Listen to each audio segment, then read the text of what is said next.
Hello everyone and welcome back to the channel. I'm Flash Hazardous and welcome to part 2 of the booster update review. We did part 1 yesterday and covered a fair amount of topics. They're fairly chunky topics, I'd say. So yesterday we looked at items, all the changes around items, the new items that were added, the unlimited upgrades. We looked at the better menus, the UI and the global chat, and we did a pass over the significant changes around classes, the reworks of classes, the tweaks and balance changes. And I thought that was a good place to end the episode. So today, we're going to finish off with a look at environments and enemies. Then we're going to pass over a bunch of miscellaneous changes, things like weapons, things like explosive barrels. Can't wait to show you guys that one. And then we're going to finish off with a couple of closing thoughts. And that should put a wrap over our booster update video. So I think without any further delay, I think we're going to move into the first part, which is environment and enemies.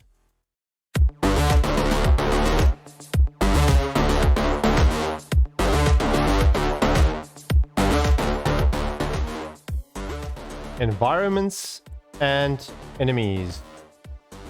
Keywords I want you guys to remember are variety, visibility, and behavioral fixes around enemies. So that's what we're going to cover in this section. So starting off with level variety. Before we dive into this, guys, I want to make a clear distinction here between what is level variety versus area variety.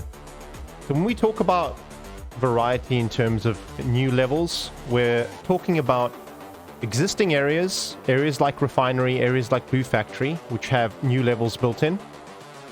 These will also have variations to these existing levels. But then there's also a secondary point around area variety, which is different areas like blue factory, refinery, and the icy tundra. So they've added new levels, variations to existing levels. This is great. They need to keep a healthy rate of new levels coming through, because I believe that's what continues to give variety to your runs. So very happy to see this, encouraging Flowfire Games to continue doing this. The other thing that's been changed is cover. There is more cover, more effective cover in levels, which is always great. I mean, you do end up kiting a hell of a lot in a game like Synthetik 2, so it's always useful to find additional pieces of cover where you can get some respite, reload your weapons, and then get back into the action. So that's cover. And on to what is probably the chunkiest part of what we're going to talk about here is the visibility improvements. So whilst there have been visibility improvements, I am going to say that I think there's a lot more that needs to happen. Before we dive in, I want to be really clear as to the different types of visibility that we're talking about over here. So one is walls, which is being able to see behind walls. The second is facades, which is essentially being able to see around really large structures. The third is world objects, which is the ability to see behind placed world objects and structures. And finally, it's view range. How far can you see around you? Those are all key components to visibility. And we're going to cover each of those in turn. So I'm going to throw up a couple of blown up clips on screen right now. And the first thing we're going to start with is some of the visibility improvements. So diving into here, I'm going to play this video all the way back to the front. So what you see in this video is the transparency effect that they've built into some of the walls. That's really good. It's really positive. Before, you couldn't see behind walls, and therefore enemies would often be lurking there to chunk health from you.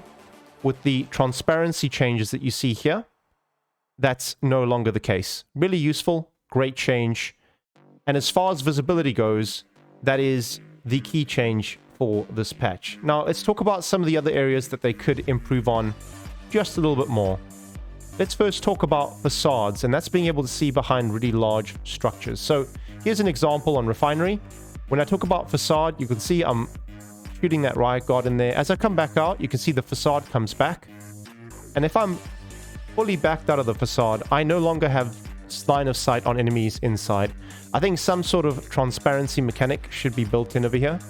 Be really useful, so that at least once I've initially breached the facade, there's some transparency when enemies start coming around. There you can see a K9 unit.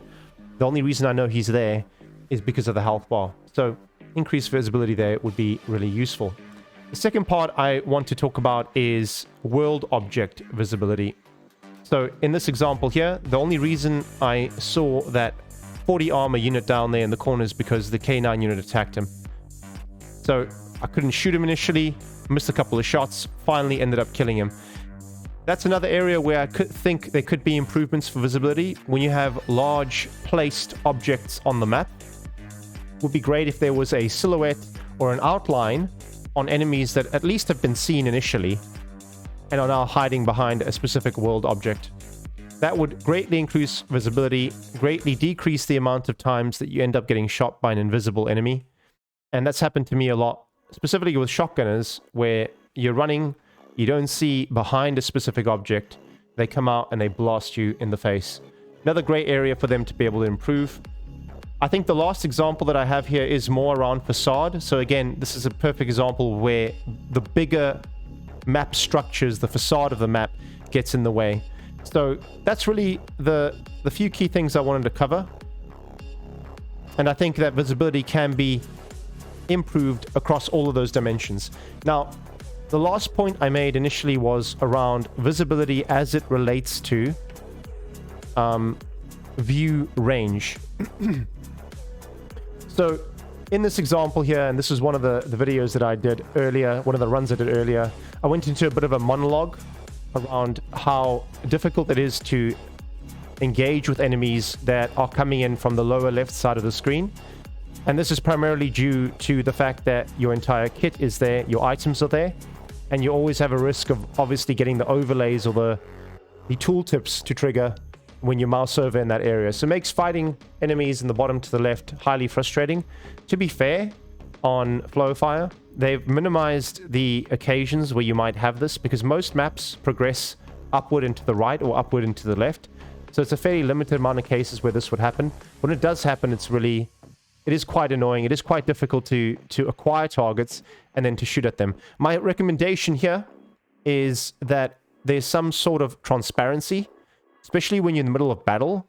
You're not going to be mousing over any of your abilities to see whether they're triggering, any of your items to see if they're triggering.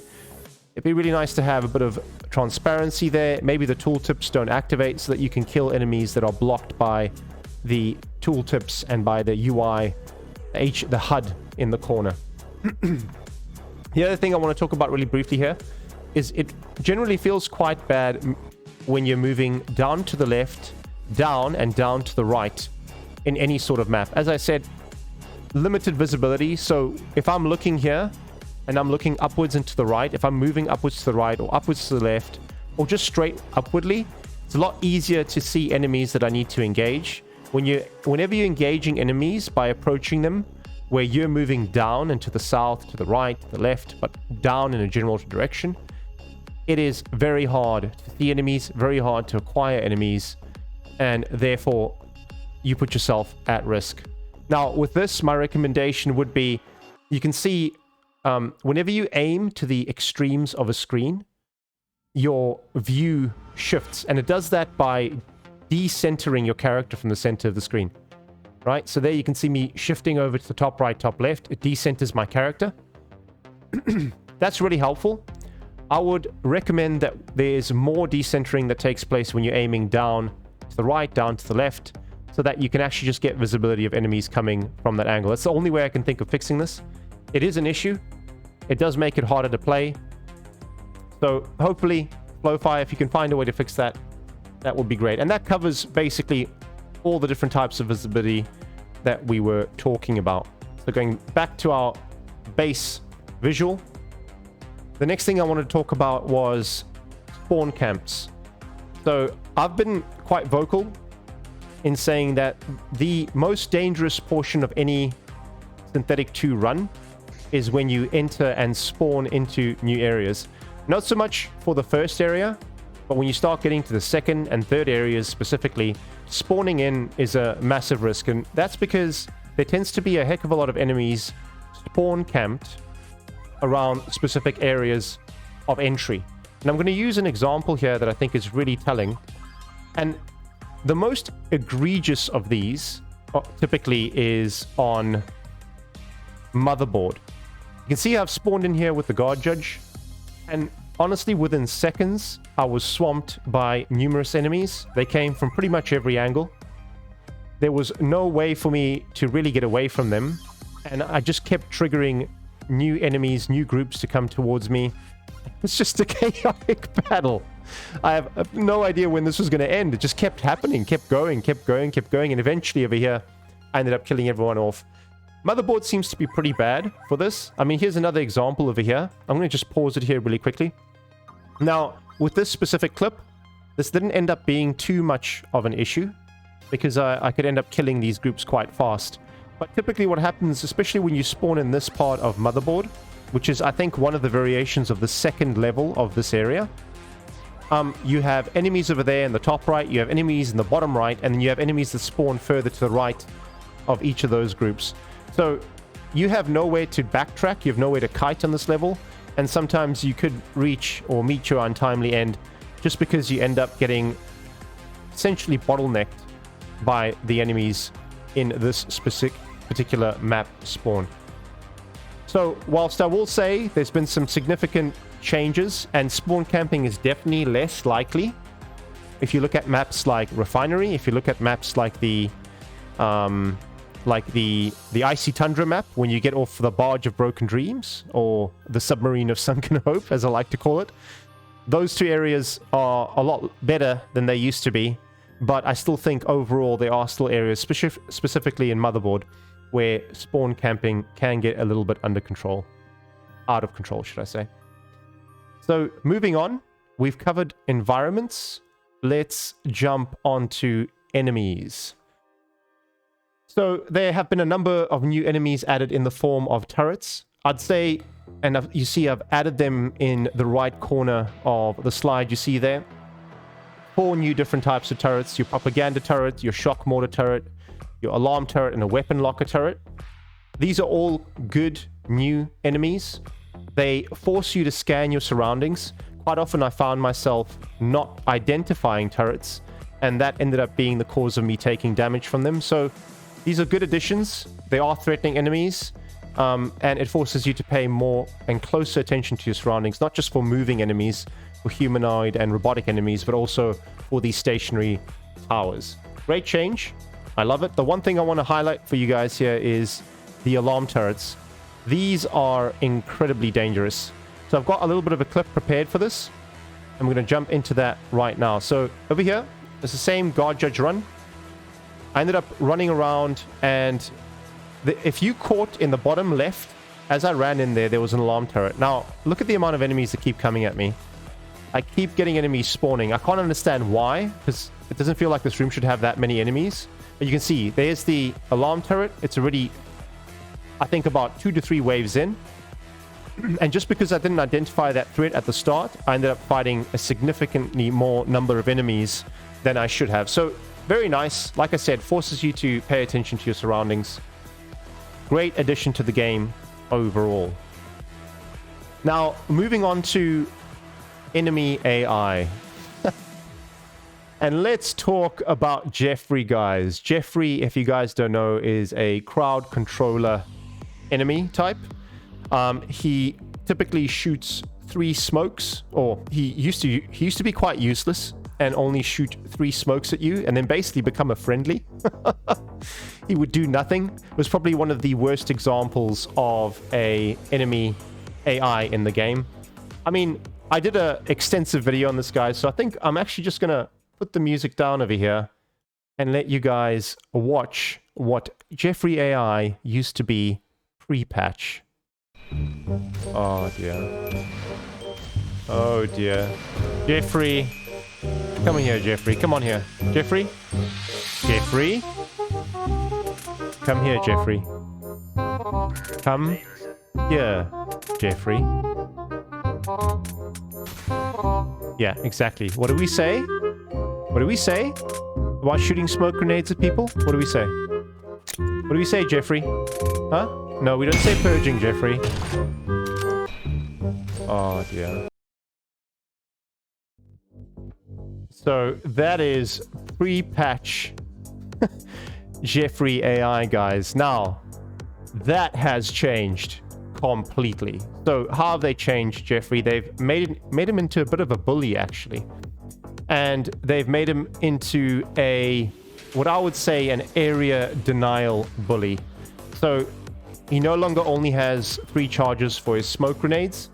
Now he is far more threatening, far more oppressive. And I'm going to show you a blown up image of this. So I'm going to move this back to the start. So over here, you can see there's a Jeffrey over there in the top right. So this is now a post patch. Now, look at what happens when we activate Jeffrey. And this is what I mean when I say he's an area denial bully. Check this out. Shoots 1, 2, 3. Jeffrey, stop. 4. Jeffrey, 5, 6. He's become a real area denial bully. And again, not so threatening on his own, but in combination with other types of enemies, he is a real threat. The smoke now not only does damage to you, but it also slows you. So when you're trying to run away from Chrono Trooper bullets or from melee enforcer swings, it becomes particularly dangerous. Here, I run into the smoke. It slows my speed down. As a result, I almost get popped by that Chrono Trooper. In the next example, again, you can see the smoke lands right over there next to the Chrono Trooper. I engage and I use my explosive run. However, now I've been slowed. Any other enemy that comes and attacks me there, I wouldn't have been able to get away from. So, positive overall change to Jeffrey AI, and something that was much needed. He is threatening now with the right enemy compositions. The next thing that's been changed has been strange enemy behavior. So, I don't have a lot of clips of this, but what's happened is there used to be a thing where enemies would rotate quite weirdly to face away from you when they used to approach you. This has now been fixed, so enemies will always face you, approach you aggressively. Before, they could kind of rotate out of the way. They'd end up de-aggroing at certain points. No real reason for that, so a positive change there. The awareness of some other enemies has been bettered, particularly the recruit, who used to just stand around for 2 to 4 seconds and do nothing. That's been changed. Attack ranges have been changed. I don't exactly know the specifics of this one, but except for the fact that it has been changed. And probably the best change around behavior is around projectile speeds. So for some reason, after the last patch, there was a massive increase in projectile speeds from enemies. And I'm going to put up a short series of clips which illustrate this. You just give me 1 second, guys. Here we go. So in this example, I'm running around trying to engage with an enemy. I don't know why this is slowing down. Oh, give me a second, guys. This is going a bit haywire. Give me a second here. I don't know why it's gone so haywire. Okay, so it's working again. So what I mean by projectile speed, well, pre-patch what would happen is if you engage an enemy, like over here, he would do a 180-degree no-scope. Ultimately just shoot you down within a split second of being hit. I used to think this was an issue with the awareness, but subsequently I understood that actually it was just a problem with the projectile speeds. So enemies were shooting projectiles too fast. What that would mean is, and what that would result in is you would end up getting shot fairly quickly, losing health when you didn't want to.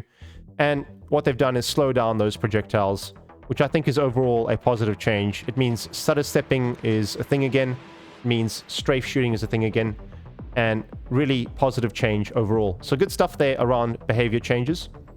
Another thing that was fixed was random weak points. I didn't even know this was an issue, so apparently random weak points existed on enemies, so you'd shoot them and randomly you would hit weak points for no reason whatsoever. I wasn't aware of this. The fact that it's been changed is a good thing. Another thing that's been changed is Riot Guard weak zones. So Riot Guard enemy types are the guys with the shields, 75 armor and shields, really oppressive to handle from the front. But what you do need to do is attack them from the rear and you can kill them fairly easily. That was a bit harder to do before because their weak zone was only 130 degrees behind them. Now that's been increased to 200 degrees. So it just means engaging with Riot Guards and rounding them to shoot them from the back is a lot easier. That is my advice to you guys. They have a very slow turn, so you can get behind them quite easily, and now you have more angle to work with to shoot them from the back and kill them. My advice to you on the Riot Guard in general is rather kill the other enemies first, dodge his bullets, kill the other enemies first, and then just kill him by shooting him from the back. So, good change over there. One thing that wasn't in this patch, but I think is going to be a major improvement in the future, is enemy patrols. So right now, enemies just hang out in groups on a map, and they don't really engage with you in any way, shape, or form. So once you engage them, they'll run after you, they'll shoot you, they'll do the regular stuff that they do.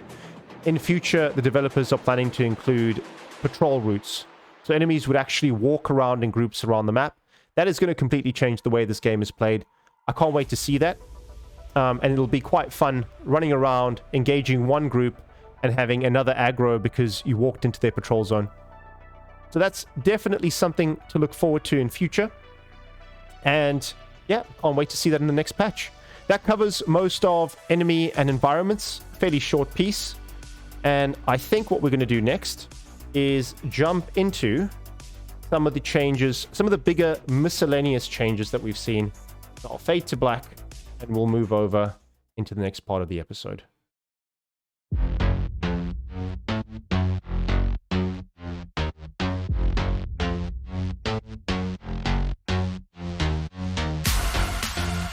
Alright, so moving on to miscellaneous, which is effectively a whole bunch of changes that I couldn't find a place to involve or include elsewhere. So we've lumped this all into miscellaneous, and let's work through them, shall we? We start with weapons and attachments, and I can really hear you guys saying, well, Flash, how can weapons and attachments be miscellaneous? It is quite central to the game.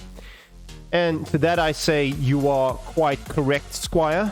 Absolutely right on that front, but the developers are looking at a new update, patch 3, which is going to be focused on weaponry. The armory update is going to focus on doing an overall weapon balancing update. So I thought, why spend too much time on weapon attachments when actually they're going to change quite rapidly post booster patch. In any case, I've included these up here. Let's work through them one by one, and we can see what's what. So first thing to start off with is tech perks are now included. All weapons now have one tech perk. They are default unlocked, but this is obviously going to change with the armory update. I don't know what unlock requirements they're going to impose. They've also ended up increasing the amount of damage that's required for you to be able to unlock subsequent perks for a weapon. So I guess good updates. I haven't done a heck of a lot of investigation into how perks work with weapons. Should spend a bit more time with that, but rather do that after the armory update.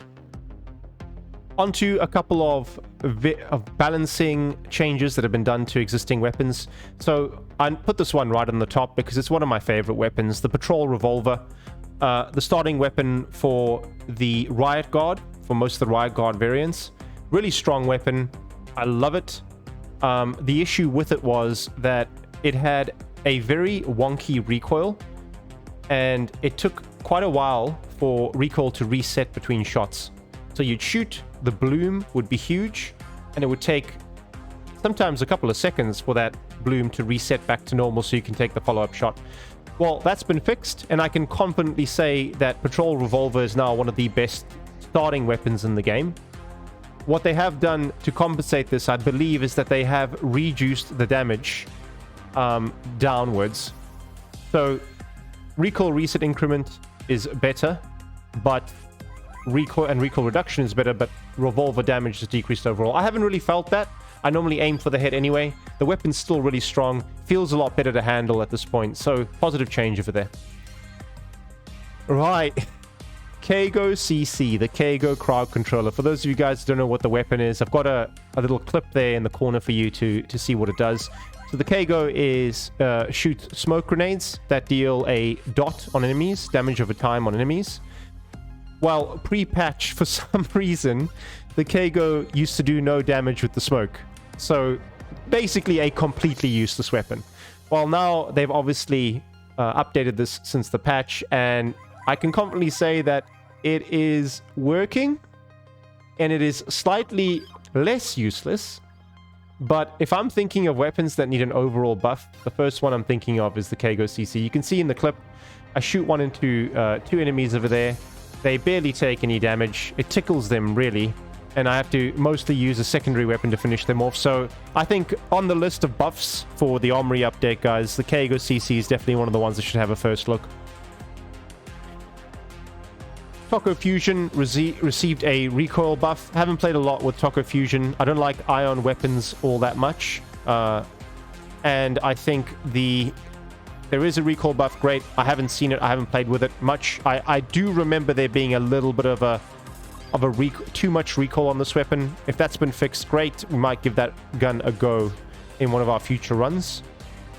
The Shock Lightning Launcher, another weapon that I wasn't much of a fan of. Well, now that has an AoE buff, so that's another note to try and use more of the Shock Lightning Launcher.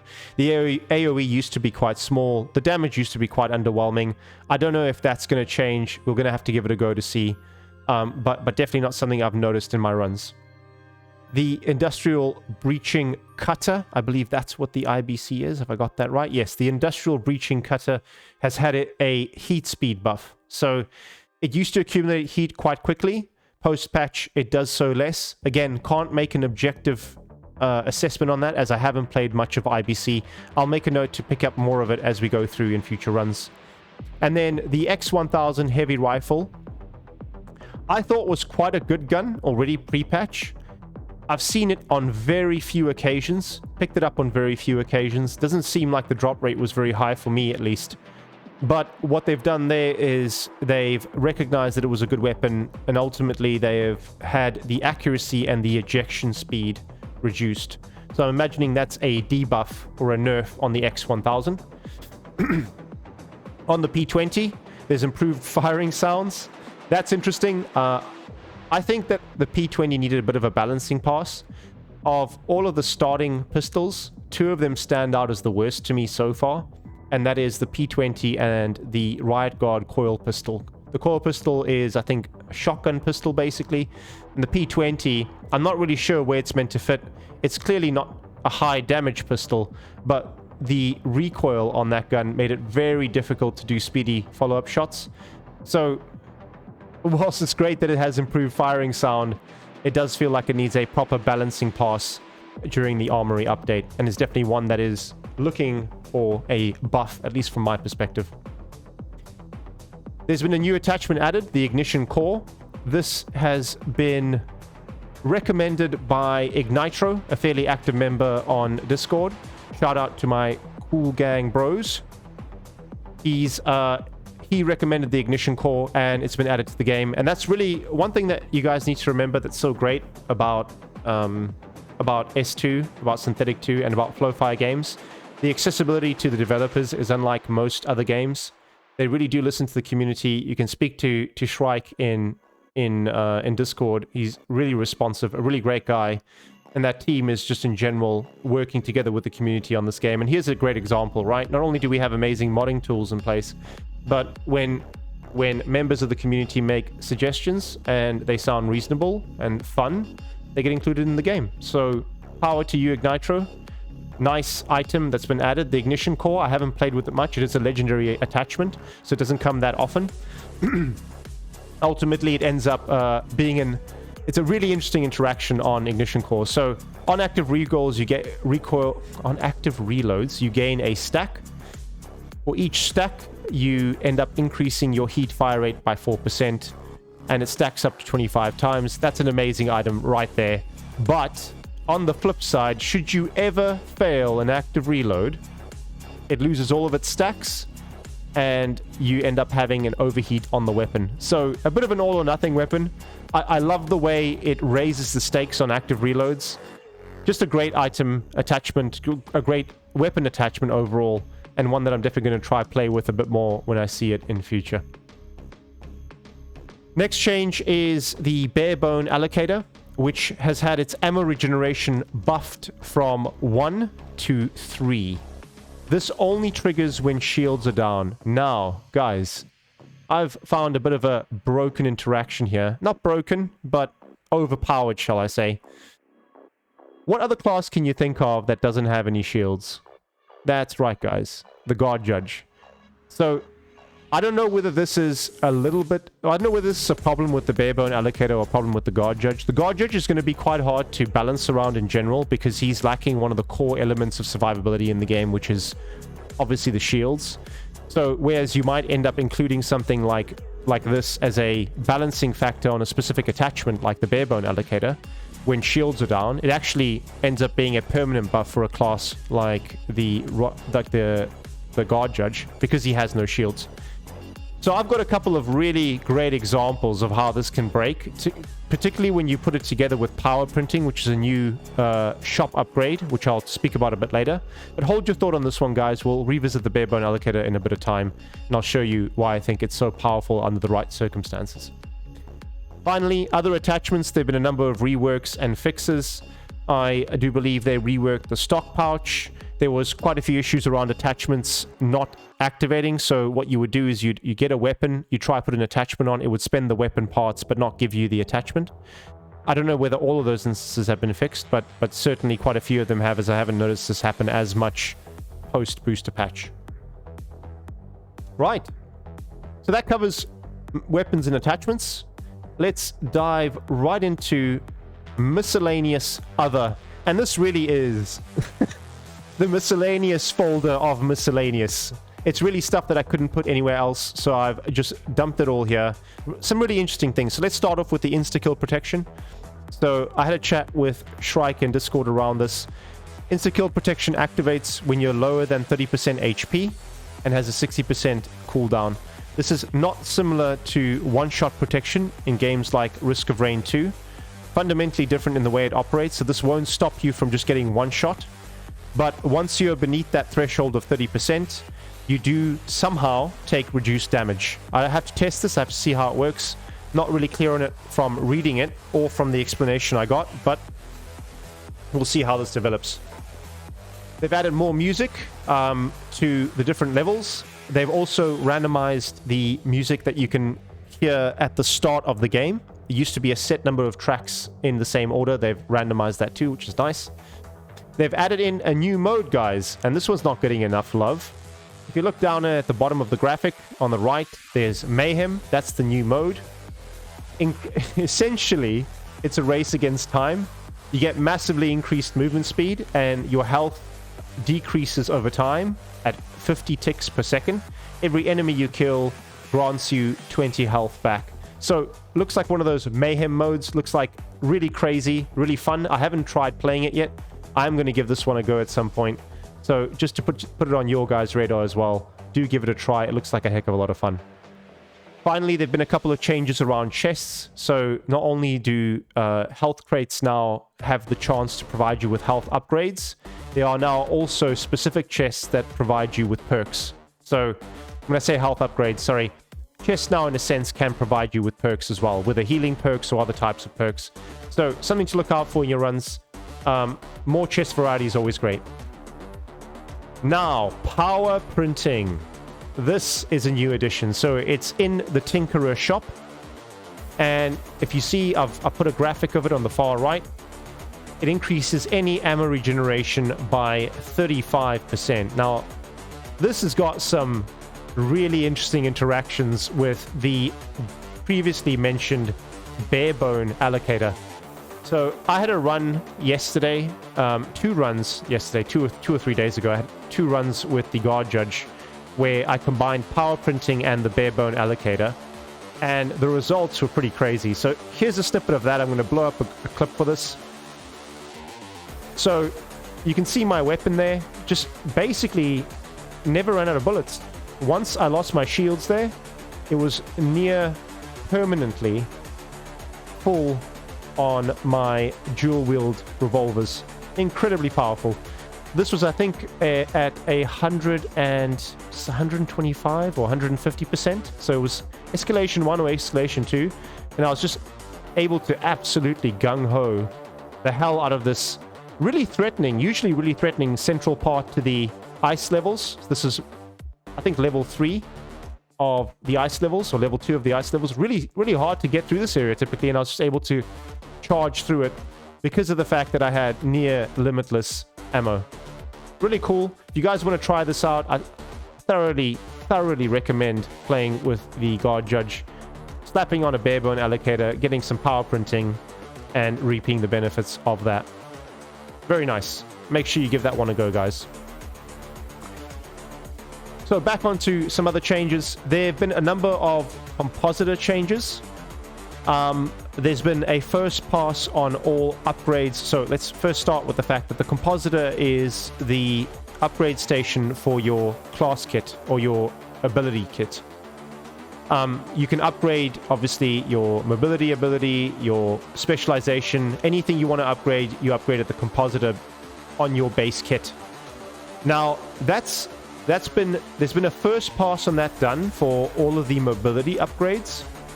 However, in future, compositor will end up offering the same type of upgrades as you see in Pandora's box. So things like item overdrive, which increases the power level. There are things that are going to decrease the cooldown. Obviously, there's the multi-casting, dual casting. All of that's going to end up being implemented in the compositor for your abilities as well, which is going to be really fun. I think that's a good change in the future. Not in this patch, but in the future. So it'd be interesting to see how that plays out and how that gets balanced, and what they end up doing with the existing compositor effects. Moving on, all I want to say, guys, is beware of explosive barrels. I've got a short clip in the top right, and this is my favorite one you see right now, is where I had a really overpowered Guard Judge run over there, ended by 2 suspiciously placed barrels. Ended up overlapping, both hitting me and blowing me up. So over here, I go down, I start shooting, I hit one barrel, it hits me, it activates another barrel, it kills me. Be careful of explosive barrels, guys. They did warn us of this in the patch notes. They are devastating. Make sure you don't get caught up in one of those explosions. And finally, guys, perhaps most importantly, we now have Roombas. Roombas everywhere. Every time you kill enemies on a map, obviously they end up dropping various debris and parts. These little guys pop up out of nowhere. They're the best units in the game, apparently, because they're invulnerable. I did try and kill one. I know, I'm a monster. And they just end up sucking up all the parts from dead enemies. Really cool. Nice to have Roombas in the game. And that really covers everything in this patch, guys. There's a couple of things to look forward to, which I want to just touch on here. So you guys are aware, the Armory update, Update 3, is already in the beta stream, where you can test out some of the changes. Obviously, it's going to be very buggy. I'm going to stay away from the beta stream myself and just review the patch when it comes out proper. The other things to note, we talked about the compositor changes. That's going to be really good. Also in that update, I'm assuming. And also the idea of activatable items. Shrike spoke about this. I think we've spoken about this at length a couple of times in the past. But now they're going to incorporate 2 additional slots for your items. And those will have increased power levels for your items. Any items equipped in the activatable slots will have increased power level. I think 40% and 20%. And they're going to end up being activatable by you. So you can activate them yourself rather than having them triggered like all of the items that you have right now. So it'll be interesting to see how that gets implemented. I think there's going to be some difficulties balancing this, because I think a balancing point for some items is you can't actually activate them when you want to, and in that they're just activatable at a point in time. So it'll be good to see how they implement this and how this changes the game and how they balance around it, because I think certain items are going to be no-brainers for those slots, whilst others you might just end up never using. Right, so that covers most of the update, guys. I guess the only thing left to do now is some of my closing thoughts on the patch. So to kick that one off, and before I give my overall conclusions, I just want to cover off some of the known issues. We'll blitz through these really quickly. Alarm drones aren't triggering, which means that they activate, but they don't end up dropping any enemies. So basically, they're harmless at this point. We talked about the fact that there's no upgrade limits to items. That needs to change. It's lots of fun at the moment, but that can't be a sustainable model in future. and they have already spoken about increasing incremental costs to item upgrades, and I'm sure in future ability upgrades too. There is a bug with health regeneration. In the Discord, I read up some items where if you pick up certain upgrades from the health crates, you might end up being invulnerable. So that's a known issue. The other issues that I've noted there as well are some that I've just experienced myself or seen others experience. There's been some serious performance issues from the patch. I would have to say that it's serious, but there have been definite performance issues. I've seen massive frame drops at certain points. I'm not sure whether that's been fixed in the hotfix. I must say I'm noticing them a little bit less, but I do know some people are still experiencing performance issues. My biggest bugbear is the key rebinding crashes. I see this all over various forums, in the Steam discussion forums, in Discord. What happens right now is if you're in game, if you're in the middle of a run and you try and rebind your keys, it crashes your game. At least it does for me. This is also doubly annoying because the game resets your key bindings every time you exit and re-enter the game. So you have to consistently get into the game and then rebind your keys in the main menu to avoid this bug from ending your run. The worst part of the crashes, of course, is the fact that they end your run there and then, and you have to restart. Other issues we've spoken about at length, I think both of the next two bullet points. Further visibility. I spoke about the 4 dimensions of visibility and how they can be improved. And the last point, which we covered mostly around the item upgrades, was how they convey information to players. That could be improved. And from my end, those are two of the biggest things that they can work on as we work towards the Update 3, the Armory patch. Overall thoughts on this patch, guys. Smashing job to the Flowfire team. Great work, guys. Your product, when it was released on day 1, was incredibly rough. I would even argue you should not have released it in that state. You should have released it already with the day 1 patch live on it, but I mean, there's been many incremental increases over time in the last month, and the difference in the quality of the product is night and day. So day 1, incredibly rough. Post day 1 patch, some fixes, many items not working, still a lot of bugs. Then you had the Intel update, added a new class, Recon, still a lot of issues with items. Then you had the booster update, massive update. Great menu changes, as we talked about, all the things that were significantly improved. And I think the game it's just set up for success in 2022. It's in a great spot just ahead of Christmas, and it's a great time to be playing Synthetik 2, guys. Never mind that it's an early access. It's just so much fun. Every run you have no idea what broken interaction you're gonna find, what item you're gonna pump money into and overpower for the rest of the run. It's a great time to be playing Synthetik 2, and we're only in early access. And guess what, guys? This game is only going to get better. 5 stars from me to the team. I wish the entire Flowfire team a wonderful Christmas and a happy New Year. You guys deserve a break, and I can't wait to see what you have in store for us in the new year. And that's it, guys. Thank you so much for watching through this marathon video, split into 2 parts. I really wanted to make in-depth, detailed content for you guys around the patches, and I think we'll do many more of these types of videos going forward, hopefully a bit more closer to the patch time. Like I said, in future, I think we're going to split this up in future, where we'll do a patch reaction video on day 1, where we'll just work through the patch notes, and then maybe a patch review video about a week and a half, 2 weeks later, where we can review some of the changes in more detail. But I've loved making this video. It was tough to do.